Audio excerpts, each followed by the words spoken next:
now been here in Trinidad for a few weeks, long enough to settle in and really start ticking items off our project list. But this week, the biggest piece of our puzzle is about to arrive. But that doesn't mean the work stops while we sit around waiting for it. Good morning, good people. Well, as with every day, we've got a lot of stuff going on. Kind of hitting that point where not only do we have a bunch of balls up in the air, but a few are starting to land in the palms of our hand. What I'm saying is some things are starting to take shape and get done, which is really cool. Raleigh has done an awesome job getting our sterns all fixed up. They had so many gel coat cracks and bumps and kicks and dents, you know, just years and years of traffic up and down those things, and they look absolutely beautiful now. I got the engine room on this side partially painted. Let's go down and have a look.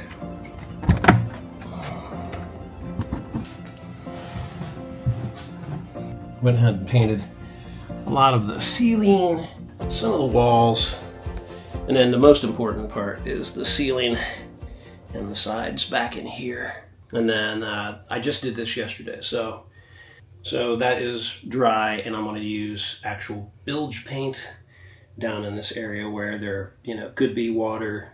That one had been struggling a bit, so there's a new bilge pump in there, and with the engine out of the way, it was an easy matter to get it in the right place and mount it in a way that if somebody needs to get in there and mess with it, it shouldn't be too hard to reach. Paid the guys here to pull the engine just because it's such a, frankly, difficult, dirty, nasty, rusty situation, and they've got better and more tools than I do and more guys. And part of that is to cut those gigantic shaft couplers off of there. And we also have new shaft seals to put on, which is why those couplers need to come off. So those are down there waiting. We got a brand new exhaust elbow that just showed up yesterday, and it and the shaft seal are waiting down there for us to put them on. Oh yeah, the reason I picked this up is because I've got another small project, but it's another one of those projects where it's so much easier if I can get off the boat to do the cutting and sanding and grinding. And this is the deal. The way these boats have their sheets run, they come down across here. Now when the boat's sailing, these cars are set back, but obviously you can adjust those depending on how wide you've got your head sail. And when that happens, this sheet doesn't touch this cabin top. It rides right in this area here. Problem is, when you are adjusting sheets, or you're bringing the sail in, or you're bringing the sail out, the sheet rubs across the cabin top here. And after literally decades of it, it has just messed up this corner. And it's the same way. This is the worst part by far. The other side's not as bad. It begs the question, why didn't they put some kind of protective trim on the boat in the first place to stop that from happening? And so I've answered the question by making my own trim. So this is another one of those things that I found this material, I forget where, I've looked everywhere at hardware stores, kind of thing you could find super easy in the US, but I could not find the perfect quarter round aluminum extrusion that is not a sharp edge, but a rounded edge. And I finally found some a while back, and we've had this on the boat for like 6 months, maybe longer. Anyway, I've already done the measuring and cutting. These things are about 32 inches long, and I've rounded these tips off. I'm actually going to round them off a little bit more. This was a guess to see what it would look like. And when these are in place, it covers up the previous damage, which is good, so it looks nicer, and it will prevent any future damage.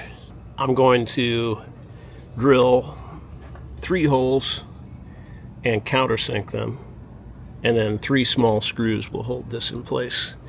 And being aluminum, it flexes very easily into place to meet that curve of that roof line. Finally, there'll be some protection from the sheets as they're coming up here. But like I said, I'm going to go down and round these points off just a little bit more. On this end, I could see a flopping sheet snag this and get a little runner in the sheet itself. It wouldn't like hang up and stop it, but I don't want to mess up our sheets. And then we'll mount these puppies up there. Quick job, easy job. Something that's been driving me crazy for 2.5 years. Finally, I'm gonna get it taken care of.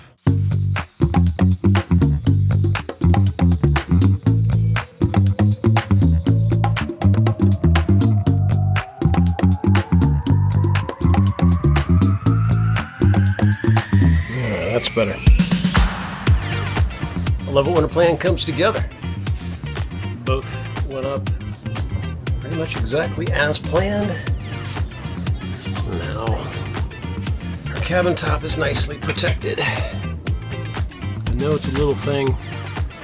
Man, I'm enjoying that. Had to look at those beat up edges since we bought the boat, and that kind of stuff drives me crazy.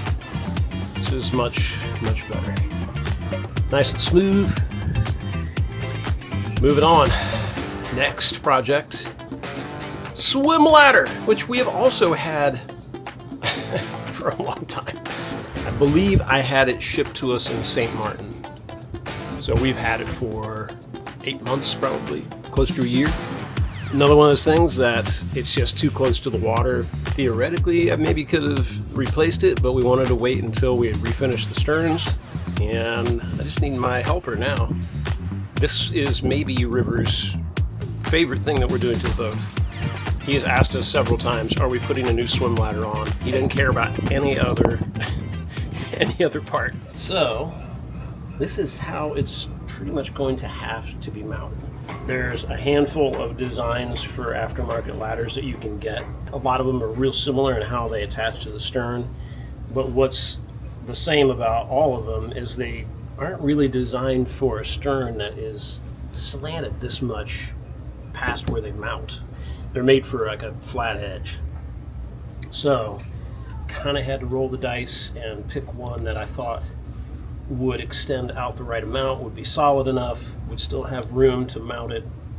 It's not ideal, because what you really would like to have, ideally, you would want to mount these all the way flush right here, and that is not a good angle for this thing. It's going to pull very strangely when we're putting weight on those lower steps. Right here is where it's built to go to. We're going to mount it just a little bit before that, which puts both of our bolt holes on the top, and then I'll back those with plates in the back. And then down here, I'm going to take a couple pieces of that nice starboard and attach those to the hull. It'll land right on those. Mark some holes and drill some holes. So you're saying we spent all this money to get this all niced up, and now we're gonna drill some holes in it? Drill a hole in it right away. Look right to you. Yeah.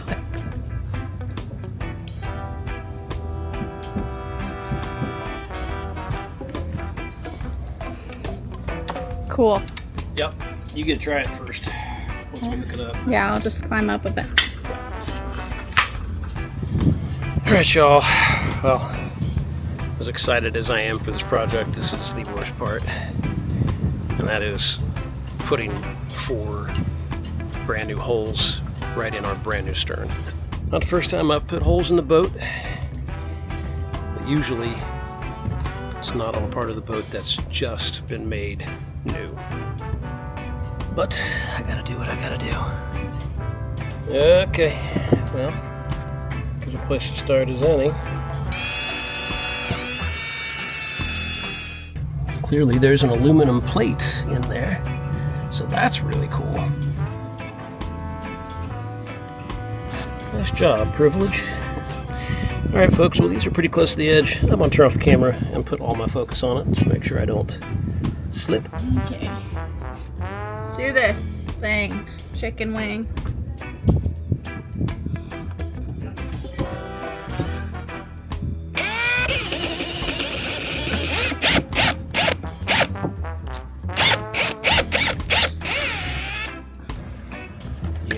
Okay.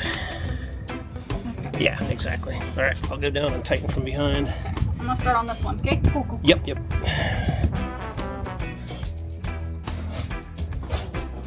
All right. Well, there's the screws. That's the last shot you're going to see of them because I don't think I can squeeze under here and do this while filming. Sorry, y'all. All right, we're down to the last little bit here. Got the ladder all lined up. This thing is real solid. Definitely no worries there. Now I've sanded it smooth behind these, and I've got 2 little pieces of black starboard. And I'm just going to epoxy those right there and there, so that as this thing comes down, it's got something to hit besides the corner of the stern. And if you put cushions on the ladder itself, it still winds up making marks on this. So we're gonna make little bumpers, basically. So my epoxy is just now mixed. I'm gonna get on it. Whew, that epoxy was drying fast while I was talking. So I get for talking so damn much, but I think I got them on there. So we'll give them a little bit to dry, and then we'll see how that feels. See if it feels like it's going to be a good solution. I'm pretty positive. And then, you know, once it's dry, obviously we can just paint all this with our black bottom paint. We can even paint over the top of those if we want. But our water line is like down here. So under normal circumstances, this shouldn't even take a lot of water. Hopefully, the epoxy is enough to hold it on there. All right, looking good. What's next?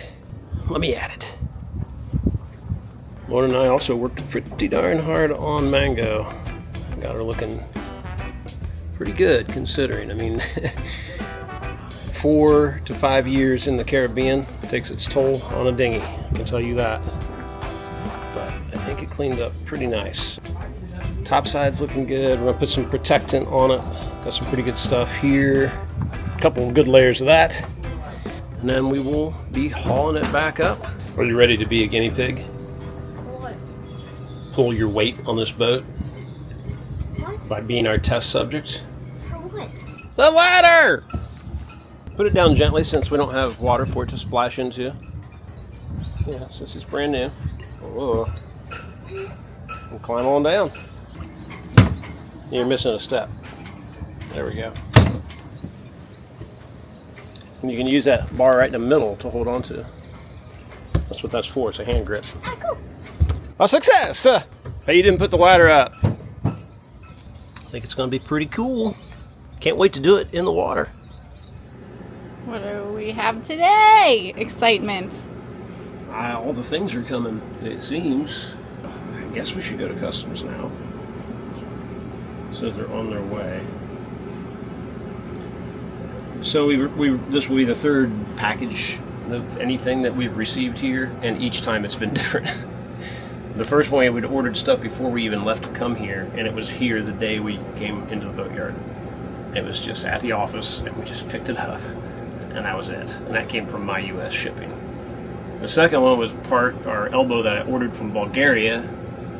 That one, the FedEx guy called me and told me to meet him at customs, and I was at budget, so I just buzzed over there, and he had a whole stack of paperwork just for me and a couple other guys. And like we had to sign a bunch of stuff, go inside, sign some more stuff. The lady had to come out, look through the boxes, all that. And finally they gave it to us with no paper or anything to go with it, and then came back.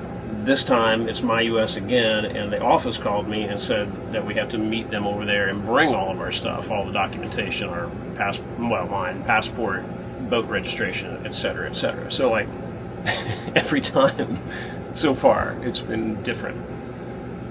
I don't understand, but whatever. We're gonna head over there, and then our engine might come this afternoon. Christian, we got the email that they got it through port, and I guess that like the agent or whoever's going over there to pick it up has to like get an appointment to like actually go get it, and they weren't giving any appointments out or something until this morning. Christian got them to give him an appointment because somebody else canceled, so he's going over there this afternoon. I don't know if that means he'll get here with it today. It sounded like it, but we've gotten to the point where we don't really expect that. Regardless, stuff's coming. We're gonna get it somehow or other. Yeah, we've been in the boatyard for 3 weeks, and they've been talking about the motor showing up the first week, right? Like, it wasn't supposed to be here the first week, but it was supposed to be pretty soon after the first week. And then it's like, oh yeah, it'll be Friday. Oh yeah, it'll be Monday. Oh yeah, it'll be Wednesday. Oh yeah, it'll be Monday. We came in here on a Monday, yeah? Yeah, I think so. I'm pretty sure it arrived in port either Wednesday or Friday of that week. And then we're like, well, we're not going to get it. It's going to take them a while. And Christian was like, oh, it'll be next week, you know. But then that was obviously 2.5 weeks ago. So, 'tis the way of Trinidad. All right, well, let's get on our scooters and go.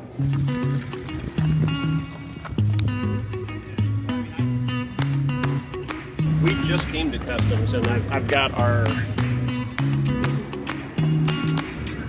Yeah.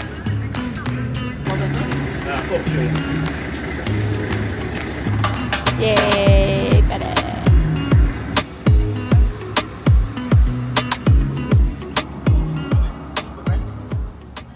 It's the anxiety, the tension, the suspense palpable right now.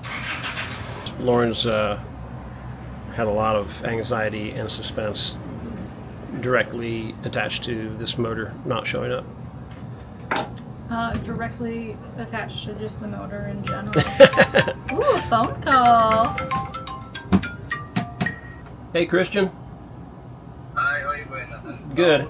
I just left cruising, so you'll see me in about a minute or two. Okay, we're waiting here for you. We're ready whenever you get here.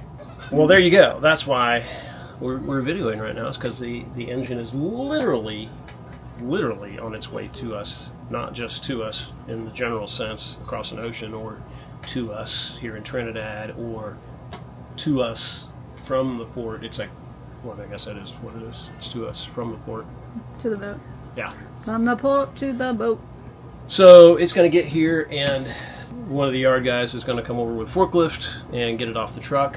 Well, we don't know what we're thinking 100%, which is why we're going to have it placed at a very specific spot right next to the stern that would be in a direct line down from the end of our boom. We're considering possibly hoisting this thing in ourselves, which is not unheard of at all. I know I've seen some other people that have done this, granted with a little bit smaller engines, but our boom lines up perfectly over the opening for the engine room. But the extraction of the old one, like so many seized bolts and so dirty and oily, and I didn't really know how it was going to come out or what parts were going to come off. Very glad to have had them yank it out of there like an old decayed tooth. But with the new motor, now that we've kind of seen how it'll swing down in there, there's still a lot we'd have to do to make it work, but we might wind up cutting portions of the entranceway away just so that we can fit it in without having to take too much stuff off of it. Yeah. You were too busy talking. Hey, how you doing?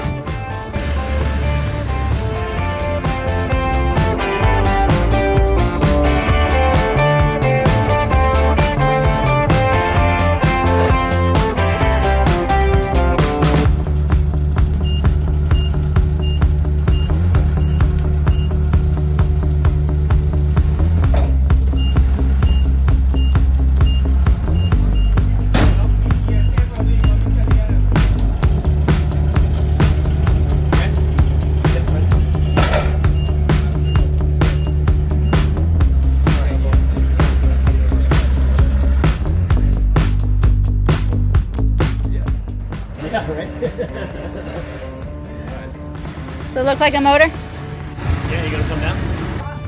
Should we have, like, I don't know, should everybody have champagne or something? Yeah, should we have champagne? For the unveiling? You guys can have champagne, right?